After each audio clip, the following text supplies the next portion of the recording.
রাস্তাঘাট বন্ধ করে দেওয়া, আটকে রাখা, এটার বিরুদ্ধে আমাদের সামাজিক প্রতিরোধও দরকার। আমরা ফ্যাসিস্ট শেখ হাসিনাকে দমন করার মতো শক্তি গণমানুষের আছে।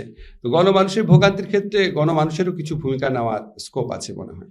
16 মাসে হয়তো 2000 আন্দোলন হয়েছে রাস্তাতে। এখন আপনার গণ অভ্যুত্থান বা বিপ্লবের পরবর্তী সময় মানুষের এক্সপেকটেশন অনেক বেড়ে যায়, কিন্তু এক্সপেকটেশন যেই মাত্রায় বাড়ে সবার আবার দায়িত্ববোধ সেই মাত্রায় বাড়ে না। এখন যদি মনে করা হয় ধরেন এই সরকার তো আপনার আমাদের সরকার, আমরা যা বলবো তাই শুনবে, এটা ঠিক আছে, কিন্তু আপনি একটা আন্দোলন করতে গিয়ে কত মানুষের যে কষ্ট হচ্ছে। আজকে একটা পত্রিকায় ছবি দিলাম, একটা ভাইয়ের পা নাই, উনি ক্র্যাচে ভর করে অনেক দূর পর্যন্ত আসছে।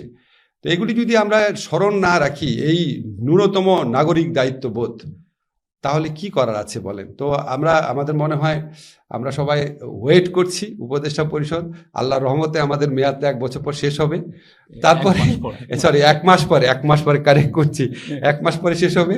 আমি খুব আগ্রহ নিয়ে দেখবো যে কত রাস্তায় আন্দোলন হয় এরপরে।